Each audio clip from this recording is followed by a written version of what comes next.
សួស្តីអ្នកនរគ្នាខ្ញុំបាទយូគីអច្ឆឡំខ្ញុំបាទហាសាមីថ្ងៃនេះអេមីននឹងបន្តស្ដីរឿង The Academy Genesis មែរបស់យើងជាបន្តទៀតហើយអេមីនសុំទោសផងក៏ពិតអេមីនថាចេញតាំងពីម្សិលមិញកុំតែអាពីម្សិលមិញហ្នឹងអេមីនធ្វើវាអត់ទាន់ចឹងតែមីនក៏ស្រេចចិត្តថាគឺនឹងចេញថ្ងៃស្អែកវិញហើយឥឡូវកុំឲ្យតប៉ែពេកចូលសាច់រឿងរបស់យើងតែម្ដងទៅ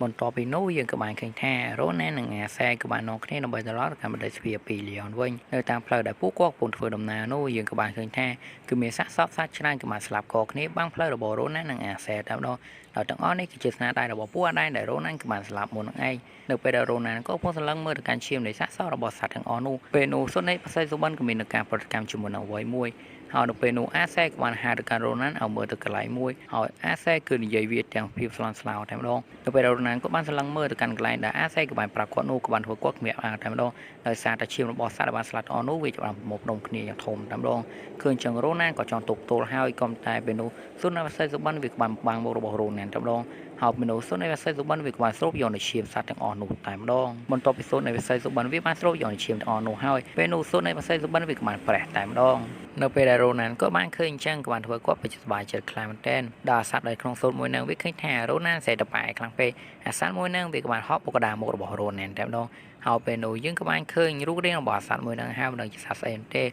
ហើយខ្ញុំនឹងហៅវាថាគឺជាសត្វនៃបាសីសុបិននឹងឯងបន្ទាប់បានឃើញអញ្ចឹងរ៉ូណានក៏បាននិយាយទៅកាន់បាសីនៃសុបិនថាឡាយបុកមកបោះបងហើយធ្វើមុខបងហ្នឹងគឺក្រួយស្ពណ៌អស់ហើយដូច្នេះឯងគឺមិនត្រូវនៅពេលដែលសត្វនៃផ្សេងបានវាបានលឺរ៉ូណាននិយាយចឹងអាសត្វមួយហ្នឹងវាក៏បានប្រើវេទមន្តរបស់វាព្យាបាលទៅកាន់មុខរបួសរបស់រ៉ូណានភ្លាមតែម្ដងដោយវេទមន្តរបស់សត្វនៃផ្សេងរបស់ហ្នឹងគឺសាហាវតែគឺព្យាបាលភ្លាមគឺជាភ្លាមតែម្ដងកំឡុងពេលនោះសត្វនៃផ្សេងសុបិនវាក៏បានចោលអារម្មណ៍ទៅលើអ្វីមួយហើយមនុស្សសត្វនៃផ្សេងសុបិនវាក៏បានហោះទៅកាន់ទីកន្លែងដែលវាបានសង្ស័យនឹងតែម្ដងកម្មការក្រៅនេះបន្តិចយើងក៏បានឃើញថាកម្មាអូម្នាក់គឺវាទៅមកដល់បន្ទាប់ពីគ្នារបស់វាហ្នឹងគឺបានងាប់ទាំងអស់ហើយពេលនោះអូម្នាក់ហ្នឹងវាក៏បានឃើញសុនផ្សេងសុបិនក៏បានស្រូបយកឈាមសត្វដែលបានស្លាប់ទាំងអស់នោះផងដែរឃើញចឹងអូនហ្នឹងវាក៏បានរត់ចេញក៏តែរត់ចេញឯណាតាន់សត្វផ្សេងសុបិនវាក៏បានហោះមកតាន់អូនហ្នឹងតែម្ដងហើយចង្រៃអីអូនហ្នឹងគឺវារត់ដួលទៀតហើយពេលនោះផ្សេងនៃសុបិនវាក៏បានស្រូបឈាមរបស់អូនហ្នឹងតែម្ដងក៏តែពេលនោះរ៉ូណានក៏បានមិនតាន់ទេបើរ៉ូណានមកមិនតាន់វិញអូនហ្នឹងប្រហែលជាងាប់បាត់ហើយពេលនោះរ៉ូណានក៏បាននិយាយទៅកាន់អូនហ្នឹងហើយពេលនោះរ៉ូណានក៏បានដកដាលរបស់គាត់ជូនទៅកាន់អូនហ្នឹងតែម្ដងហើយពេលនោះយើងក៏បានឃើញមុខរបស់អូនហ្នឹងហើយហើយអូនម្នាក់ហ្នឹងវាគឺជាអ្នកក្រោមរបស់រ៉ូណានម្នាក់ផងដែរក៏តែនៅអនាគតទេមិននៅពេលហ្នឹងទេកាត់ចូលមកដល់ពេលយប់នៅមរសភាពពីលីយ៉ុនយើងក៏បានឃើញថាថ្ងៃហ្នឹងរ៉ូណានដូចជាសប្បាយចិត្តខ្លាំងតែហើយលើដៃរបស់រ៉ូណានហ្នឹងគឺមានកាក់មៀផងដែរកាក់មៀទាំងអស់នេះគឺរ៉ូណានទទួលបានដោយការលក់នៅទឹកថ្នាំពិសេសរបស់គាត់ឲ្យទៅកាន់ឪពុករបស់អារីយ៉ាកាត់ចូលមកដល់ថ្ងៃថ្មីយើងក៏បានឃើញនារីម្នាក់ហើយរីម្នាក់ហ្នឹងគឺជាបងស្រីរបស់រ៉ូណាននឹងឯងហើយមូលហេតុដែលបងស្រីរបស់រ៉ូណានក៏បានមកទីនេះដោយសារតែថ្ងៃនេះវាជាការប្រឡងចុងក្រោយរបស់រ៉ូណាននឹងឯងហើយរ៉ូណានក៏បានរងចាំទទួលបងស្រីរបស់គាត់ផងដែរហើយមុនពេលដែលពួកគាត់ទៅមើលការប្រឡងរបស់រ៉ូណាននោះរ៉ូណានក៏បាននាំបងស្រីរបស់គាត់ទៅផ្លាស់ប្ដូរសម្លៀកបំពាក់ថ្មីបន្ទាប់ពីបងស្រីរបស់រ៉ូណាននេះក៏បានផ្លាស់ប្ដូរសម្លៀកបំពាក់ថ្មីហើយយើងក៏បានឃើញថាបងស្រីរបស់រ៉ូណានហ្នឹងគឺកាន់តែស្អាតជាងមុនទៀតហើយរ៉ូណានក៏មិនថែមនឹងយកបងស្រីរបស់គាត់ហ្នឹងទៅផ្លាស់ប្ដូរសម្លៀកបំពាក់ថ្មីទេហើយរ៉ូណានក៏បានទិញកដោច្រើនដល់ឲ្យបងស្រីរបស់គាត់ផងដែរនៅពេលដែលឃើញចឹងក៏បានធ្វើណូណាហ្នឹងគឺសប្បាយចិត្តខ្លាំងមែនទែនហើយនៅពេលនោះរ៉ូណានក៏បានសុំទៅកាន់បងស្រីរបស់គាត់ហ្នឹងដើម្បីចាក់ចេញទៅខាងក្រៅផ្លែតក៏តែពេលនោះរ៉ូណានក៏បានជួយទៅកាន់អូនសពវស្វាយឃើញចឹងក៏បានធ្វើគាត់ហ្នឹងភ្ញាក់ផ្អើលខ្លាំងមែនទែនដល់នៅពេលនោះរ៉ូណានក៏គិតថាអូនមួយហ្នឹងវាចង់មកសងសឹកជាមួយគាត់ដោយសារគាត់គឺបានដាក់វាកដាមុខហ្នឹងរ៉ូណានក៏បានដកដាចង់យកគ្នាតែម្ដងក៏តែពេលនោះបងស្រីរបស់រ៉ូណាននាងក៏បានហាមគាត់កាន់ពួកគាត់ទាំងពីរហ្នឹងកុំឲ្យពួកយុទ្ធគ្នាអីបន្ទាប់ពីអូនសពវស្វាយហ្នឹងក៏បានឃើញបងស្រីរបស់រ៉ូណានភ្លៀងក៏បានធ្វើអូនហ្នឹងក៏បានស្រឡាញ់កាន់បងស្រីរបស់ណានភ្លៀងតែម្ដងហើយបានថាគឺឃើញភ្លៀងគឺស្រឡាញ់ផ្លែតតែម្ដងហើយពេលនោះបងស្រីរបស់រ៉ូណានក៏បានឲ្យសុំទោសទៅកាន់អូនសពវស្វាយហ្នឹងជំនួសរ៉ូណានតែម្ដងឃើញចឹងអូនហ្នឹងវាបាននិយាយថាគឺមិនអីទេមិនអីទេហើយណូណាននេះនិយាយតែមាត់គឺមិនគ្រប់ទេថែមទាំងចាប់ដៃរបស់អូនសពវស្វាយផងដែរដល់អូនមួយហ្នឹងវានៅដូចជាមិនស្រួលទៀតអូនមួយហ្នឹងវាក៏បានដករបស់មួយឲ្យទៅកាន់ណូណានតែម្ដងតែរបស់មួយហ្នឹងគឺជាអំពីតកោរបស់គាត់តែម្ដងបន្ទាប់ពីរ៉ូណានក៏បានឃើញនៅធំមួយហ្នឹងភ្លៀងក៏បានគាត់ភ្ញាក់ផ្អើលតែម្ដងហើយមានខ្ជិលនិយាយច្រើនដល់សារកន្លែងហ្នឹងមាននិយាយខលហត់ដល់អ្នកគេគាត់ដឹងថាវត្ថុមួយហ្នឹងគឺផ្ដល់ទៅកាន់ណាគេម្នាក់ហើយគឺម្នាក់ហ្នឹងត្រូវរៀបការជាមួយម្នាក់ដែលបានផ្ដល់ឲ្យនឹងឯងកម្មការទីលាននៃការប្រឡងវិញប្រជាក្រាវ៉ាក៏បាននិយាយប្រាប់កាន់សិស្សដែលបានប្រឡងជាប់ទាំងអស់និងបានប្រាប់កាន់ពួកគាត់អំពីការធ្វើតេស្តចុងក្រោយផងដែរហើយយើងមើលទៅកាន់រ៉ូណានទៅគាត់ស្ដាប់គេនិយាយសោះក៏ងុយដេកដែរហើយពេលនោះប្រជាក្រាវ៉ាគឺមិនចំសន្តិភាពអីច្រើនប្រជាក្រាវ៉ាក៏បាន5ណៃរបស់គាត់បញ្ជូនពួកគាត់ទៅកាន់ទីលាននៃការប្រឡងចុងក្រោយតែម្ដងដល់នៃការប្រឡងចុងក្រោយនេះយើងក៏បានឃើញថារ៉ូណាននិងអូស ពស្វាយគឺត្រូវប្រយុទ្ធជាមួយសោះច្បងរបស់គាត់តើអូនសពពណ៌លឿនហ្នឹងគឺជាប់ចំណាត់ថ្នាក់ទី1អាពេលដែលក្មេងមុខចាស់ហ្នឹងគឺក្នុងចំណាត់ថ្នាក់ទី2ហើយអាចារ្យដែលមានសពពណ៌លឿនហ្នឹងក្នុងចំណាត់ថ្នាក់ទី3ហើយនៅអូនចុងក្រោយគេនឹងក្នុងចំណាត់ថ្នាក់ទី4ហើយមានច្រឡំនិយាយថានៅក្នុងចំណាត់ថ្នាក់រហូតគឺមិនមែននៅក្នុងចំណាត់ថ្នាក់ទេគឺចំណាត់ថ្នាក់នៅពេលនោះមិនដឹងជារ៉ូណានក៏កំពុងគិតចង់ធ្វើអីទេហើយពេលនោះរ៉ូណានក៏បានគិតអំពីរឿងដែលគាត់ចង់ធ្វើដែរម្ដង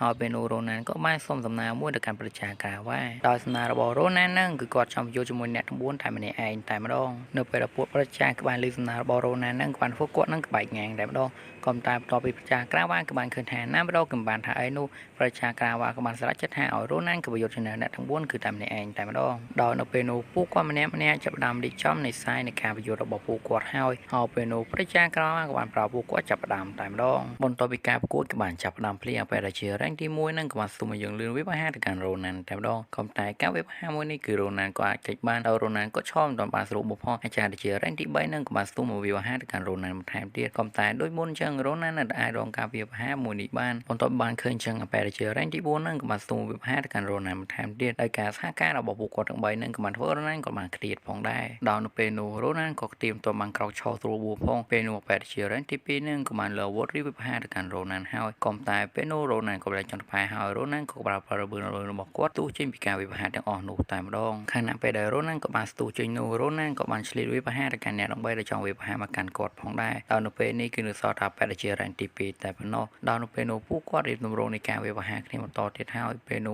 ះពេលជា rank ទី2ហ្នឹងក៏បានឃើញថាទម្រង់របស់រ៉ូណានបានកាន់ដានោះគឺវាដូចជាណាវីរ៉ូហើយពេលនោះរ៉ូណានក៏បានប្រើខ្សែរបស់ណាវីរ៉ូគឺបំលាទីនឹងវិបហា3ស្នាស្របពេលជាមួយគ្នាហើយក៏បានធ្វើដល់អបពេលជា rank ទី2ហ្នឹងក៏បានបាក់ផងដែរនៅពេលដែលអ្នកទស្សនាហ្នឹងគឺបានឃើញថារ៉ូណានសាហាវជាងគេក៏បាននាំគ្នាអបអរសាទរទៅកាន់រ៉ូណានតែម្ដងហើយដល់ពេលនោះអ្នកទាំង3ក៏បាននិយាយសារទៅកាន់រ៉ូណានផងដែរថាគាត់គឺធ្វើបានល្អហើយពេលនោះរ៉ូណានក៏គ្មានតារឹកអីច្រើនទេក៏បាននិយាយអរគុណទៅកាន់ពួកគាត់ផងដែរហើយពេលនោះអបជា rank ទី2ហ្នឹងក៏បានលើកដៃរ៉ូណានដែលបញ្ជាក់ថារ៉ូណានគឺឈ្នះនៅក្នុងការប្រកួតមួយនេះឯងហើយពេលនោះសាយរឿងក៏បង្ហាញទៅកាន់មនុស្សម្នាក់ដែលបានចាប់អារម្មណ៍ទៅលើការប្រកួតរបស់រ៉ូណានផងដែរកម្មការកន្លែងដែលពួកគាត់ពុទ្ធញ្ញាមហាវិញយើងក៏បានគិតថាកន្លែងហ្នឹងគឺធំខ្លាំងមែនទែនហើយពេលនោះរ៉ូណានក៏បានគិតផងដែរថាបន្ទាប់ពីការប្រកួតរបស់គាត់ត្រូវបានបញ្ចប់បងស្រីរបស់គាត់ក៏បានត្រឡប់ទៅវិញហើយពេលនោះគាត់ក៏បានផ្ដល់នៅសัตว์នៃវិស័យសុបិនទៅកាន់បងស្រីរបស់គាត់ផងដែររួចហើយពេលនោះរ៉ូណានក៏រៀបញ៉ាំអាហារនៅលើតូរបស់គាត់ហើយក៏តែពេលនោះអូនសពពស្វាយហ្នឹងក៏បានមករករ៉ូណានម្ដងឃើញយ៉ាងបានរ៉ូណានក៏ផ្អើលតែម្ដងហើយអូនសពភីនឹងមករករ៉ូណានហ្នឹងដែលសារគាត់ចង់ដឹងពីរឿងខ្លះៗតាក់ទងជាមួយបងស្រីរបស់រ៉ូណានហ្នឹងឯងសួរគាត់ក្នុងស្ភៅរបស់គាត់ឃើញអញ្ចឹងរ៉ូណានក៏បានថាឲ្យកាន់អូនសពពស្វាយតែម្ដងនៅពេលដែលពួកគាត់ពងនិយាយគ្នានោះពេលនោះក៏មាននារីម្នាក់ក៏បានដើរចូលមកកន្លែងនេះផងដែរដែលចាយម្នាក់ហ្នឹងគឺនាមឈ្មោះថាអេលីសាបេហើយពេលនោះអាចារ្យម្នាក់ហ្នឹងក៏បានសួរទៅកាន់រ៉ូណានថាតើអ្នកមែនទេគឺជាអ្នកប្រយុទ្ធគ្នានៅលើខ្សែវៀនការពីព្រឹកមិញហើយប្រូរ៉ូណានរបស់យើងហ្នឹងគឺសាំខ្លាំងតែនអាគេយាយថ្ងៃហើយសួរថាយាយមកខ្ញុំមែនរួចហើយពេលនោះអេលីសាបេនឹងក៏បានដកយកនៅវត្ថុមួយប្រគល់ឲ្យទៅកាន់រ៉ូណានបន្ទាប់ពីរ៉ូណានក៏បានឃើញនៅវត្ថុមួយហ្នឹងហើយក៏បានធ្វើគាត់ភ្ញាក់ផ្អើលតែម្ដងដោយណារដ្ឋការអាដេសាននឹងក៏បានថប់ដល់នៅវត្ថុមួយហ្នឹងឲ្យទៅកាន់គាត់ផងដែរដោយវត្ថុមួយនេះគឺអាចបញ្ជាក់អំពីនរណាម្នាក់ដែលមានវាសុទ្ធជាសិស្សដែលមានទេពកោសល្យនៅក្នុងបណ្ឌិតស្ពាពីរលន់គេគឺបានបែងចែកថ្នាក់សិស្សទៅជា3ប្រភេទដែលប្រភេទទី1គឺសិស្សរៀងមានទេពកោសល្យយើងចោលគឺមានទេពកោសល្យលំលោភនឹងឯងដែលពួកគេរស់នៅទីកន្លែងដែលសមរម្យនិងមានរបស់ប្រាស់មិនសូវជាខ្វះខាតប៉ុន្មាននោះទេហើយប្រភេទនៃសិស្សទី2នោះពួកគេគឺជាសិស្សដែលមិនសូវខ្លាំងចោលគឺគ្មានទេពកោសល្យតែម្ដងដែលរស់នៅកន្លែងដែលមិនសូវល្អប៉ុន្មាននោះទេ